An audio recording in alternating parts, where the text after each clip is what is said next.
Shalom Bapak Ibu yang dikasihi oleh Tuhan. Apa kabar hari ini? Kiranya Bapak Ibu semuanya tidak kekurangan sukacita, tidak kekurangan damai dari Allah.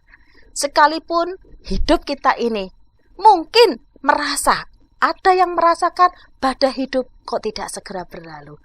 Tapi percayalah, bersama dengan Tuhan kita dimampukan melewatinya. Mari Bapak Ibu, sebelum kita dengarkan firman Tuhan, kita berdoa terlebih dahulu. Mari kita berdoa. Tuhan Yesus, terima kasih untuk pagi yang cerah ini. Tuhan masih memberi kami kesempatan untuk ada sampai detik ini. Kami bersyukur untuk kesehatan yang Tuhan percayakan kepada kami. Atau mungkin ada di antara kami yang lemah tubuh, tapi Tuhan masih mempercayakan pendengaran yang cukup jelas bagi telinga kami. Tuhan masih mempercayakan kepada kami fisik yang masih bisa digerakkan, walaupun mungkin ada bagian hidup kami atau tubuh kami yang dirasa lemah. Terima kasih untuk anugerah-Mu yang luar biasa ini Tuhan. Kami siapkan hati kami, pendengaran kami untuk berita firman-Mu. Dalam nama Tuhan Yesus kami berdoa dan kami berseru. Haleluya. Amin. Bapak Ibu yang dikasihi oleh Tuhan, Renungan Bina Iman GKI Klasis Solo pada pagi hari ini diambil dari kitab Markus pasal 6 ayat 45 sampai 52. Yang demikian bunyi firman Tuhan. Sesudah itu, Yesus segera memerintahkan murid-muridnya naik ke perahu dan berangkat lebih dulu ke seberang, ke Betsaida. Sementara itu, ia menyuruh orang banyak pulang. Setelah ia berpisah dari mereka, ia pergi ke bukit untuk berdoa. Ketika hari sudah malam, perahu itu sudah di tengah danau, sedang Yesus tinggal sendirian di darat.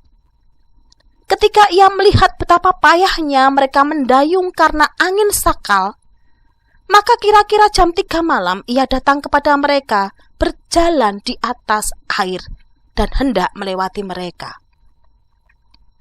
Ketika mereka melihat dia berjalan di atas air, mereka mengira bahwa ia adalah hantu. Lalu mereka berteriak-teriak, sebab mereka semua melihat dia, dan mereka pun sangat terkejut. Tetapi segera ia berkata kepada mereka, "Tenanglah, aku ini, jangan takut." Lalu ia naik ke perahu mendapatkan mereka. Dan angin pun redalah.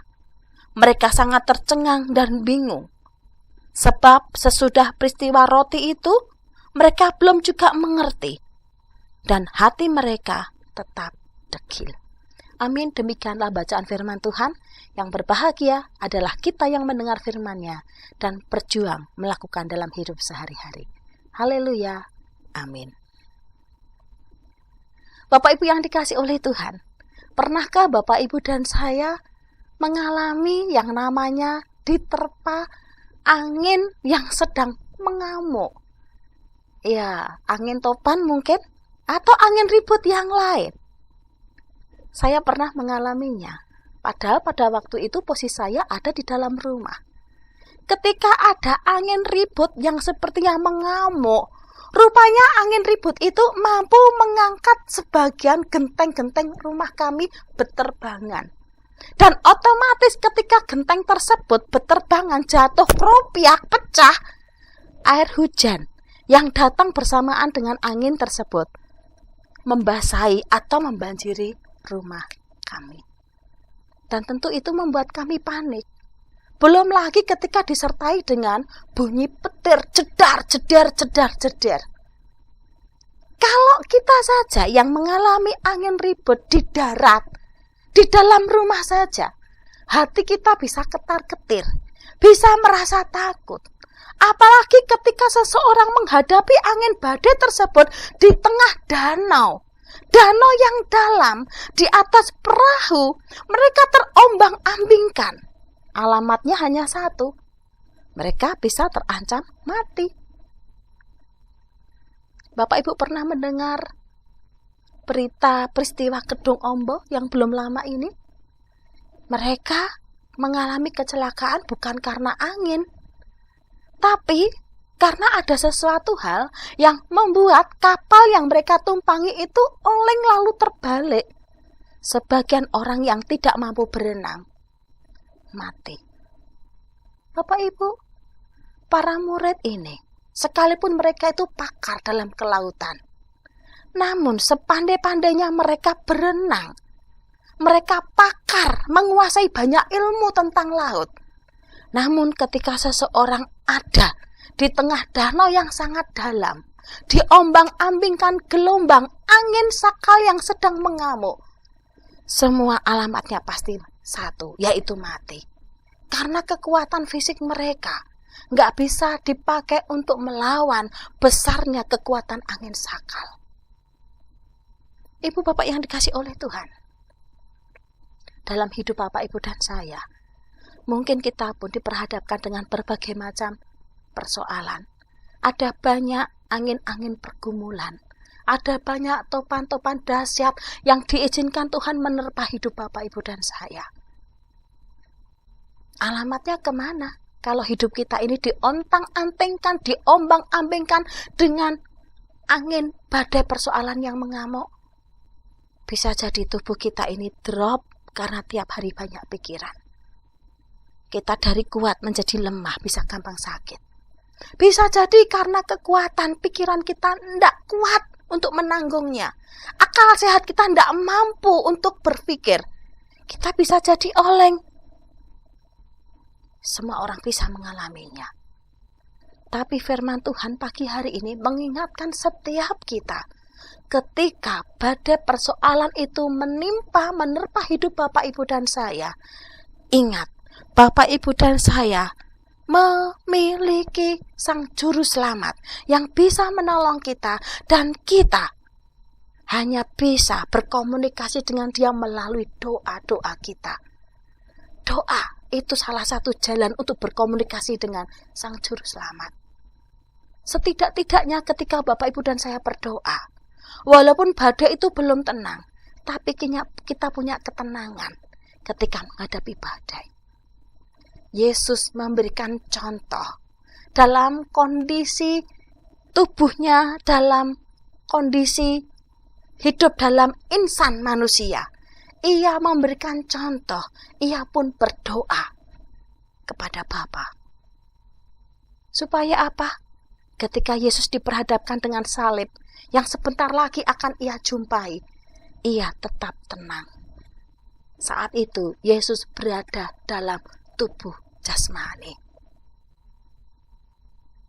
Jadi, mari Bapak Ibu dan saya, saat kita menghadapi badai persoalan hidup yang tidak menentu, kunci untuk mendapatkan ketenangan, berdoalah.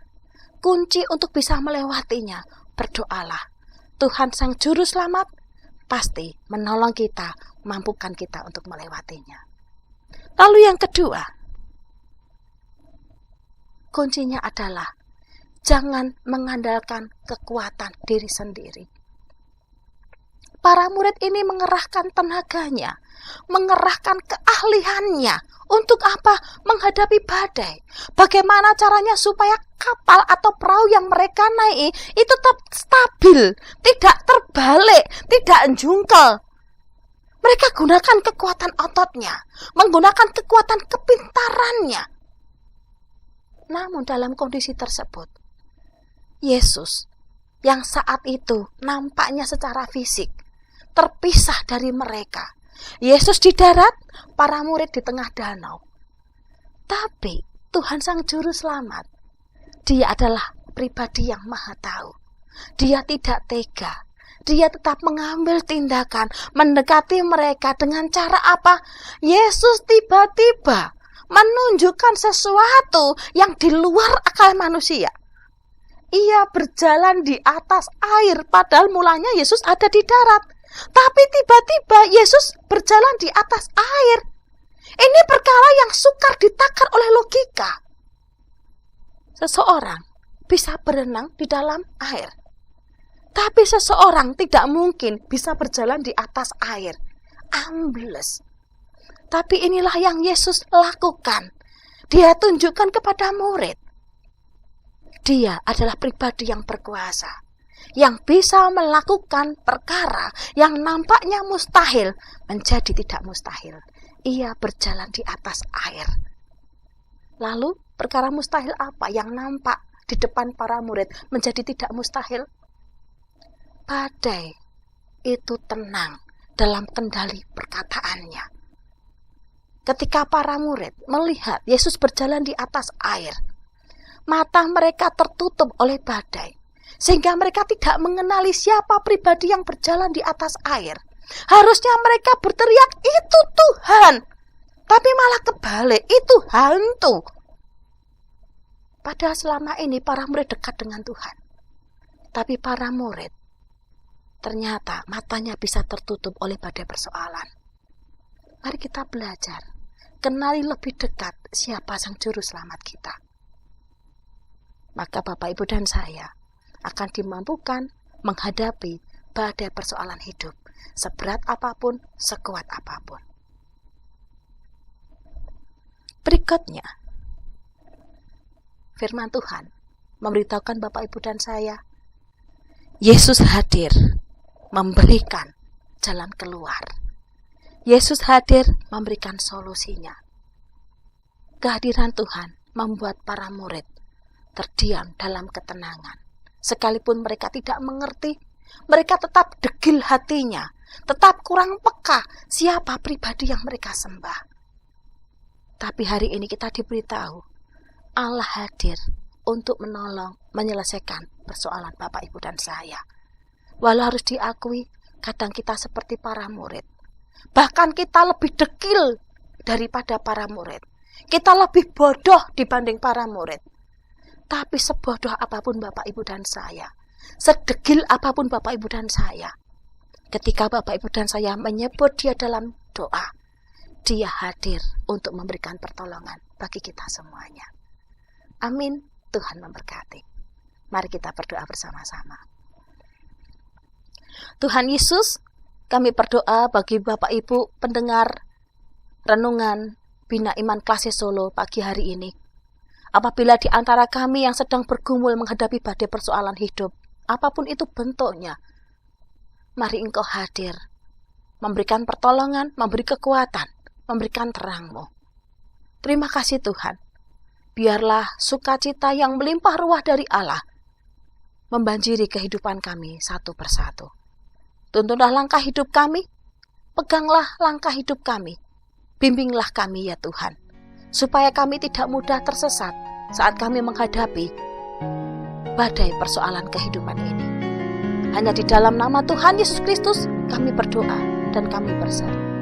Haleluya.